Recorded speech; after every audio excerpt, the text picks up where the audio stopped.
y conmueve de esta forma. Vamos a conversar con el diputado nacional por Corrientes, don Jorge Vara. Diputado, ¿cómo le va? Lo saluda Martín Varela, ¿cómo está?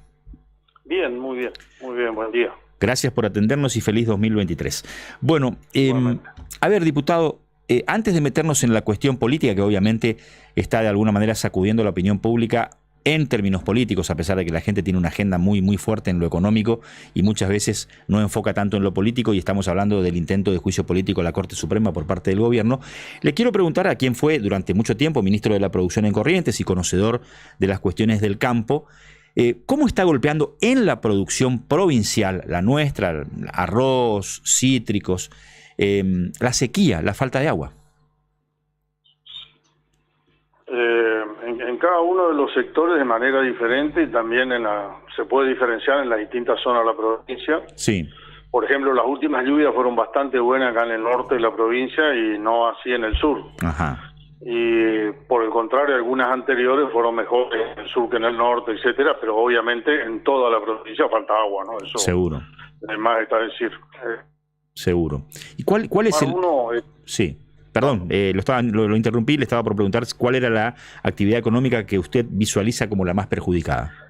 El arroz muy perjudicado, pero ya al empezar la campaña por la falta de agua en la represa. Sí. Nuestra provincia hace rato que dejó de depender mucho de las fuentes naturales y se riega más de 2/3 partes de la producción salida de riego de represa. Represa hecha por el hombre, digamos, o sea, hay casi 135 represas funcionando en la provincia, de la cual se riega la mayor parte de los cultivos. Tanto la Merced, Curuzú,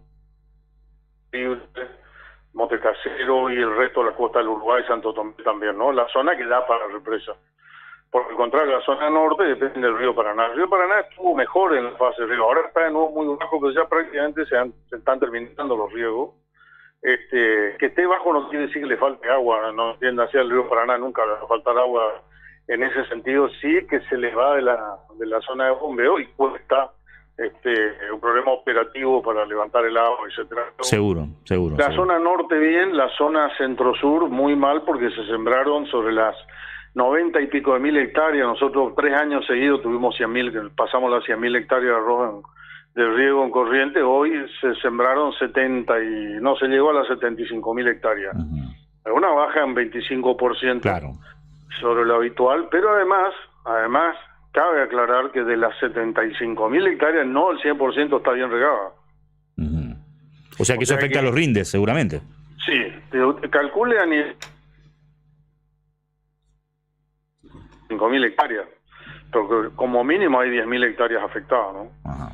Así que la situación es bastante compleja. Sumemos a eso que venimos de 2 años de precios relativamente bajos, sobre todo la última campaña. Entonces el productor, la campaña anterior la comercializó a bajo precio, encima no puede sembrar para recuperarse, pagar cuentas, etcétera. Hay un sector que es muy ágil desde el punto de vista del movimiento de recursos y su endeudamiento, etcétera. Entonces un sector que está bastante complicado. Obviamente hoy los precios están mejor, han mejorado bastante, la expectativa para la nueva cosecha son buenos precios, quien tenga una buena cosecha, digamos, ¿no? Pero bueno, ese es el panorama general y lamentablemente con lluvias normales, que por ahí los campos están verdes, la ganadería funciona bien, los cultivos más o menos funcionan, para recuperar la represa usted no necesita lluvia normal, necesita lluvia por encima de lo normal.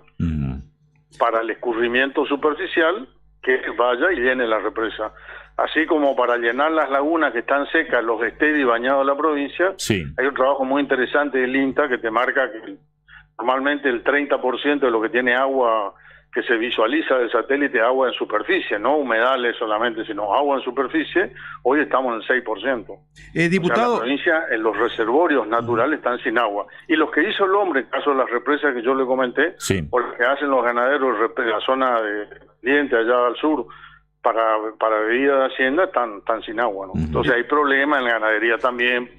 Diputado, el potrero está verde y tiene pasto, pero no hay agua, las aguadas no tienen agua, entonces la hacienda tiene que caminar mucho. Y bueno, en materia de incendio, que es lo que llamó mucho la atención, anterior estamos, creo que bastante mejor, digamos. O sea, diputado, buen día. Lo saluda Diego Romero. Leía el otro día un informe respecto a que el país se va a resentir en el ingreso de divisas, fundamentalmente porque la cosecha de soja va a ser casi la mitad de años anteriores. ¿Cuánto puede repercutir, obviamente, esto en la economía? ¿Y cuánto puede repercutir en la economía correntina la merma de la siembra y la cosecha del arroz? No, obviamente acaba de repercutir, pero así como el epicentro del problema el verano anterior fue lo nuestro, hoy es la pampa húmeda.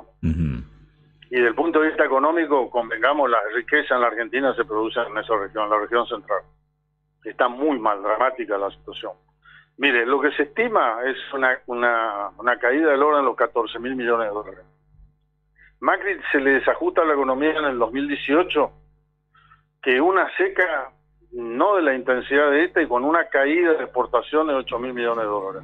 Y ya se le desajusta. Hoy, en el 2023, se espera una caída que todavía no se ve porque la cosecha gruesa ahora se vio en el trigo, 3.000 millones de dólares. En trigo, pero eso no es nada. Lo grande viene en la gruesa, que son soja y maíz. Soja y maíz son, el resto después va sumando. Y eso se va a notar en abril. ¿Cuándo se vende eso? Abril, mayo, junio. Bueno, ahí van a faltar 18. Entonces, si alguien tuvo problema con 14, que tuvo problema con 8, no le cuento lo que puede ser con 14. No, seguro, entonces, claramente. Creo que responde la pregunta un poco. Claramente, muy evidente. Diputado, lo llevo a la cuestión política. Evidentemente la intención del gobierno, a pesar de saber que no tienen los números con la Corte Suprema, es de alguna manera esmerilar el prestigio de los jueces, convocándolo y tratando de meterlos en un debate político, en el barro político, como se dice habitualmente. ¿Qué piensan ustedes y qué están de alguna manera diseñando a modo de contención de algo que desde mi punto de vista le hace un daño institucional enorme al país? Es así, su diagnóstico, su apreciación es exactamente esa, por lo menos yo coincido totalmente. Está claro que no creo que se logre el objetivo final, que ellos lo logren, pero sí instalar la situación, desprestigiar eso, convulsionar también dos cosas que el oficialismo no maneja, que ya no maneja, es la justicia y diputados. No todo el Congreso, la Cámara de Diputados. Entonces, complicar la gestión en la Cámara de Diputados y además, de alguna manera, avanzar en el desprestigio de la justicia, que es una de las tres instituciones que sostienen las tres patas sobre las cuales se sostiene la democracia y la división de poderes. Y ahí quiero aclarar una cosa para la gente en general, que es importante que entienda. Es decir, juicio político es a la persona por conductas que pueden pasar, que afecten lo público, que se queden con lo público, o también del orden privado, y después actitudes y acciones que manifiestamente vayan en contra de la patria, etcétera, por ejemplo, traición a la patria, etcétera, y motivo de juicio político. El reglamento no dice que es para discutir fallos porque no le gusta el oficialismo. Entonces no hay división de poderes. Los fallos no se discuten. En la última instancia, que es la Suprema Corte de Justicia, el fallo no lo puede discutir y no puede ser sometido a juicio político. Y no es una argumentación de juicio político decir que vamos a hacer juicio político contra el presidente de la Corte porque no nos gusta la manera que falló en tal o cual cuestión. Sí te podés quejar de los fallos. Vos podés, el presidente de la República puede criticar los fallos. Yo no entiendo. Es una barbaridad. Puede decir todo, lo que no es conducida, porque hay un reglamento que... Ahora, diputado, lo interrumpo brevemente porque es muy interesante lo que usted está planteando. También no son pocos los que dicen que hay dos criterios respecto de este tema. Por un lado, que la calificación juicio político transforma en subjetivo el proceso, o sea que por cuestiones políticas podrían enjuiciar a algún juez, y están aquellos que dicen que, como usted bien señala, se deja en claro que no se discuten los fallos y que en caso de promover un juicio político por disgusto en los fallos, se puede tranquilamente también judicializar ese juicio político como algo, bueno, claro. Usted se inclina obviamente por la segunda explicación, por el hecho de que esto hasta podría llegar a ser judicializable. ¿Se cayó la comunicación? Bueno, estábamos con algunos cortes en la comunicación hablando de la cuestión juicio político. Pero bueno, lo más importante fue dicho respecto de la producción, ¿eh? Sí. El impacto que tiene. 14.000 millones de dólares se prevé que va a perder Argentina el año que viene en la campaña. ya sea de soja, trigo, pérdidas en la Argentina central, como explicó el diputado, por falta de agua, por falta de rindes. Recuerden que en el 2018 Macri, afectado por una sequía, perdió 8.000 millones de dólares y eso generó una gran pérdida de recursos que tenían que entrar al país y terminaron en lo que ustedes saben fue, la decisión del gobierno de Mauricio Macri de pedirle prestado dólares para financiar déficit y caída de recaudación al Fondo Monetario Internacional. Algo que hasta el día de hoy todavía sigue siendo motivo de discusión respecto de la conveniencia de aquella actitud. Así es 14.000 millones de dólares y se espera que esto tenga su repercusión en abril-mayo, dijo el diputado Vara, sobre todo por la cosecha gruesa, soja y maíz. 11 de la mañana, 1 del deporte, y nos vamos a la pausa. Sí, Martín, yo te cuento que esta noche juega Regatas, será 21:30, un Regatas que busca su tercera victoria consecutiva. Inició bien el año, ganando el fin de semana ante Ferro, sin Giordano, sin el Faca Piñero, ambos con molestias físicas. Juega hoy 21:30 ante Oberá. Bueno, recuperamos al diputado Vara. ¿Me escucha bien, diputado? Sí. Le estaba queriendo aclarar una cuestión de lo objetivo y lo subjetivo. Sí, a ver. Hay tres causales de juicio político. 2 son objetivas y una subjetiva. Sí. Las objetivas son las que yo le marqué. Exacto. O sea, quedarse con lo ajeno en el sentido, lo público la primera, lo privado la segunda y después una tercera subjetiva, que en su interpretación tampoco está para hacer juicio político porque no está conforme con el fallo. En la subjetiva te tiene que demostrar que hay una conducta maliciosa de los ministros de la Corte en un fallo que no tiene ningún tipo de fundamentación. Le pregunto entonces, en base a la explicación, de manera directa, y le pido que sea breve, pues ya tengo el noticiero encima.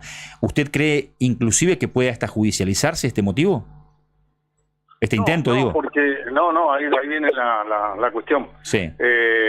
Cualquier problema que se judicialice y termina ahí, termina en la Suprema Corte, no puede ir a otro lugar porque ya intervino en la Suprema Corte. Entonces la Suprema Corte va a tener que resolver sobre su misma cuestión. Eso jurídicamente es imposible. Correcto. Hasta yo soy ingeniero agrónomo, pero le interpreto, o sea, me parece que le manden a la Suprema Corte que resuelva sobre una cuestión contra Entonces, ellos, ¿no? usted sostiene que esto se resuelve en el Congreso y desde su punto de vista no debería motivar, meter a los jueces en el medio de ese debate que yo decía es bastante dañino para la República. Totalmente. Y en el recinto necesitan 2/3 partes para avanzar sobre la cuestión y a mí me parece que se va a complicar, pero no por un problema de lo que tenga uno, lo que tenga otro, porque además se va a profundizar sobre la discusión de las fundamentaciones, ¿no es cierto? No, seguro, se entiende. Diputado, gracias por estos minutos. Uno tiene que quedar tranquilo con su conciencia en cuanto a lo que está votando, aunque no le guste la Corte, no le guste la cara del presidente de la Corte o cómo falle la Corte, no puede alterar la institucionalidad en ese sentido. Le mando un abrazo y le agradezco los minutos que nos ha brindado. Gracias. Nos vamos a la pausa. La consigna es: ¿qué le cambiarías a la fiesta del chamamé? ¿Te gusta cómo está o te parece que